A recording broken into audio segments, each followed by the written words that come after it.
Bonsoir à tous. Dans ce JT, un lâcher de grands hamsters entre Ducklenheim et Altorf. Cela se passait ce matin. Et puis deux rencontres. L'une avec un jeune espoir du handball alsacien. Il s'appelle Orest Vescovo et il vient de finir sa saison au FC Mulhouse. Et puis l'autre avec le géant du rap français, Oxmo Puccino. Il était de passage hier à Strasbourg et dans le quartier de l'Elzo pour présenter son nouvel album. L'occasion de revenir avec lui sur le processus d'écriture et le rap actuel. Mais on commence tout de suite ce journal avec la canicule toujours. L'alerte pollution à l'ozone a été déclenchée aujourd'hui et cela risque de durer. Par conséquent, les transports en commun seront moins chers demain dans les grandes villes. À Mulhouse, le ticket 24 heures sera à 2 € sur tout le réseau Solea. À Strasbourg, il faudra payer 1,80 € sur la CTS. Il est recommandé donc aux personnes les plus fragiles de se protéger et d'éviter toute sortie aux heures de plus grande chaleur. Et c'est pour vérifier que ces consignes sont bien connues et diffusées que la secrétaire d'État auprès de la ministre des Solidarités et de la Santé, Christelle Dubos, s'est rendue à la maison de l'enfance de Königshofen cet après-midi. L'occasion pour elle de découvrir un endroit où cohabitent enfants et seniors, mais surtout de s'assurer des mesures prises pour résister à cette canicule inhabituelle. On l'écoute tout de suite au micro de Romain Hirt. Cette année, la canicule, elle arrive précocement, elle arrive en juin. Les autres années, c'est plutôt en milieu d'été, fin d'été. Donc on a des publics qui sont normalement dits en vacances. Je pense aux élèves, je pense aux étudiants, je pense aux travailleurs extérieurs, sur lesquels on doit adapter les messages de consignes de sécurité.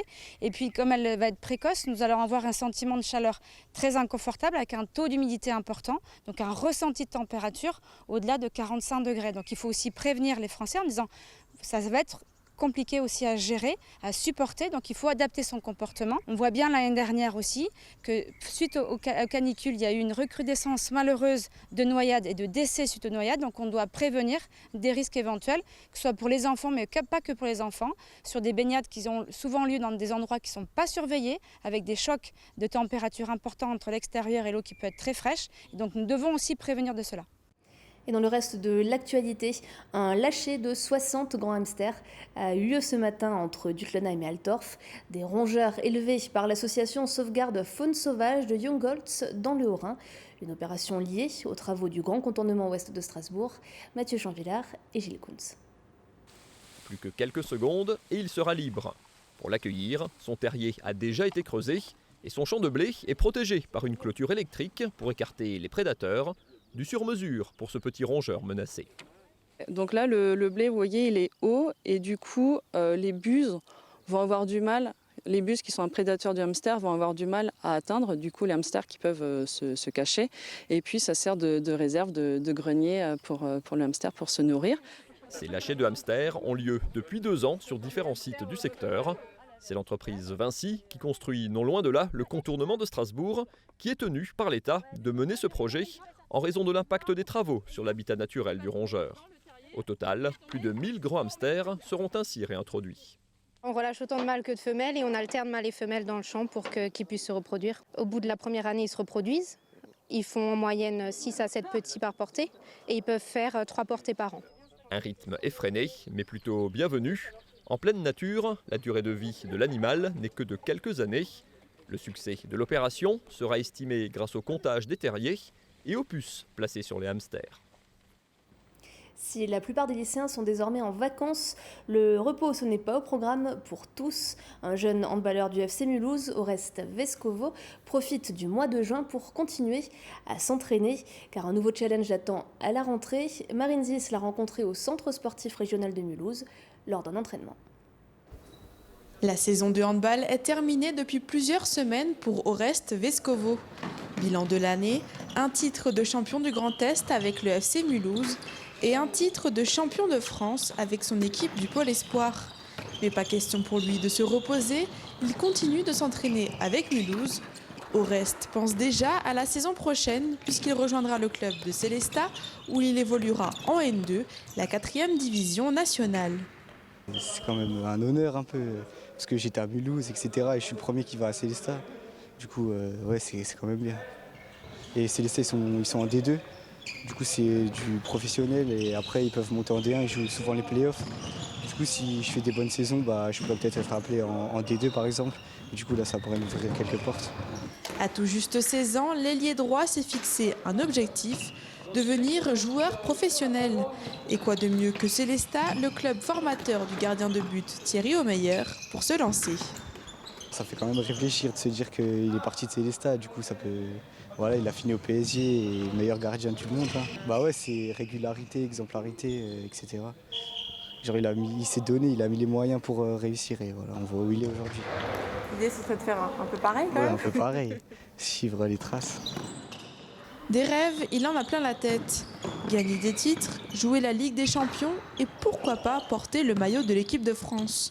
En attendant d'attaquer sa préparation physique pour la saison prochaine, Oreste va tout de même prendre quelques vacances pour se vider la tête et revenir plus que motivé.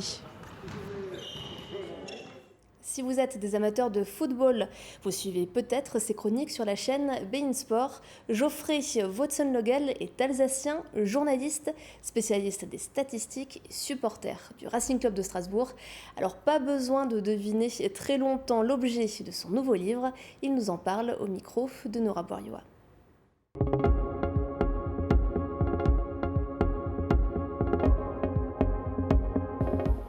C'est une histoire d'amour qui ne date pas d'hier, celle du journaliste Geoffrey Woetzenlogel et du Racing Club de Strasbourg. Alors il consacre déjà son 4e livre à son club de cœur. Strasbourgeois, c'est son nom, propose des analyses statistiques et tactiques avec beaucoup de photos pour marquer la victoire de la Coupe de la Ligue 2019. Il y a une histoire tellement magnifique à raconter, la journée entière, pas que le match, mais le défilé des supporters dans la ville de Lille, l'avant-match, l'après-match, il y a tellement d'histoires à raconter qu'on a pris le parti de la raconter en photo cette année pour que ça soit presque un livre d'archives et que quand on montrera ce livre à nos enfants, on fera « Tiens, regarde, j'y étais à ce match-là ». 8000 supporters du Racing ont marché dans les rues de Lille pour rejoindre le stade Pierre-Mauroy. D'après la préfecture de police du Nord, c'est à ce jour la plus importante marche vers un stade en France. Autre chiffre marquant pour cette saison, 58, le nombre de buts marqués par le Racing. Il a plus fait mieux depuis la saison du titre, en 79, où il était à 68 buts, je crois, de tête. Donc s'il y a un chiffre à ressortir parmi tant d'autres, c'est la puissance offensive, parce que pour gagner un match de foot, il faut marquer des buts. Et je crois que le Racing l'a très très bien compris cette saison. On avait des possibilités tellement diverses de marquer, avec plein de joueurs de talent devant, plein de tactiques, plein de combinaisons différentes, les coups de pied arrêtés. On a marqué beaucoup de buts sur corner cette saison aussi. Plein d'armes différentes pour marquer au final 58 buts en fin de saison.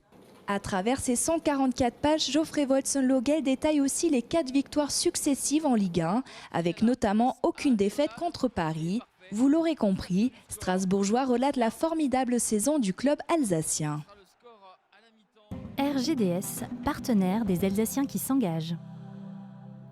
Et pour finir ce JT, nous vous proposons à présent une rencontre avec le rappeur Oxmo Puccino. Avec sa voix unique, sa maîtrise des mots et ses collaborations variées, il s'est depuis longtemps imposé comme un des artistes majeurs de la scène française. 21 ans après ses débuts, il s'apprête à sortir son 8e album en septembre, La Nuit du Réveil. Et de passage hier à Strasbourg pour le présenter en avant-première, Oxmo Puccino en a profité pour participer à une rencontre avec son public à l'Elzo. Martin Coel nous en dit plus.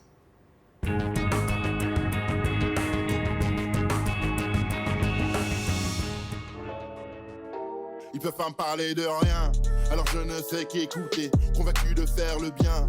Et pourquoi sont-ils dégoûtés? Ils peuvent pas parler au king, nos fans indignés. J'ai pris les clés de la ville, ton émission est has-been. Le Renoir est trop au courant, l'artiste du moment mourant. Tu gagnes 10 et tu perds 100, toujours ce regard perçant. Ils peuvent pas me parler d'argent. On échange des visions, on échange des visions du monde. On partage une manière d'aborder la création à travers les mots qui sortent de nous. On parlait du cheminement, des raisons d'écrire, des conséquences, des outils nécessaires, de ce qu'il faut mettre de soi, de ce qu'on raconte là-dedans. On parlait de ça. On aurait pu en parler des heures. Alors je ne fais qu'écouter, convaincu de faire le bien. Et pourquoi sont-ils dégoûtés? Ils peuvent pas parler au king, nos fans indignés. J'ai pris les clés de la ville. Au moment où on a envie de retourner en tournée, de refaire des concerts, de revoir le public, de savoir ce qu'on vaut à la nouvelle époque. La vérité arrive sur scène, forcément. Ouais. Et puis, je veux dire, dans toute cette époque où l'on vit par procuration, la plupart du temps, il n'y a rien qui soit plus fort que de rencontrer son public et le public son artiste en direct. Ils peuvent pas parler de rap, qui je suis, lâche-moi la grappe. Papy a dû faire Verdun, on la voit dans des verres d'eau. Ils peuvent pas parler de France, en bus, nord, sud, est, wesh, 20 piges. Je pense que tout le monde, en grande partie, aura du mal à échapper à un propos sombre, mais l'important c'est ce qu'on en tire. Et du contexte sombre dans lequel nous sommes, j'arrive à proposer un peu de lumière en contrepartie. Raconter sa tristesse, c'est quelque chose qui peut s'avérer très ennuyeux, mais proposer les solutions qu'on a trouvées contre sa tristesse ou pour sa tristesse, ça vaut le mérite d'être partagé. Parce que là, on apporte quelque chose qu'ignore peut-être notre voisin triste. J'ai pris les clés de la ville, bonne émission est has-been. Du respect dans ma cabine, ceux qui vendent ou qui tapinent. Ils veulent pas me parler de tactique, blablabla, c'est pas ce que t'as dit. Ils veulent pas me parler d'attaque. Le rap, comme on l'a connu, comme l'ont connu beaucoup, selon l'image qu'on s'en fait de ceux qui ne connaissent pas cette musique, n'existe plus. Parce que ce que vous appelez rap aujourd'hui est de la chanson. L'Homme Pâle, Orelsan, Vald, Niska, PNL, tous y chantent.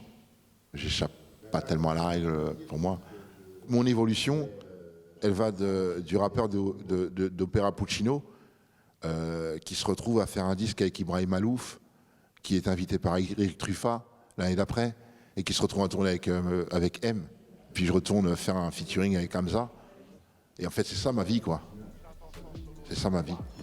Passer de personne cool en personne cool, quel que soit leur goût. Ton équipe c'est des sales poires, j'avance en solo Star Wars. Ton équipe c'est des sales poires, j'avance en solo Star Wars. Ton équipe c'est des sales poires, j'avance en solo Star Wars. Et Oxmo Puccino sera de retour à la laiterie à Strasbourg le 4 décembre prochain. Place maintenant à l'image du jour, Oliviane. L'Alsace sort le grand jeu pour accueillir le Tour de France les 10 et 11 juillet prochains. Le château du Haut-Königsbourg va se parer de maillots jaunes pour fêter ses 100 ans. Et vous, oui, vous allez peut-être assister au passage du Tour depuis le château. Alsace Destination Tourisme et les 2 départements alsaciens organisent un concours, alors suivez-les de près sur les réseaux sociaux.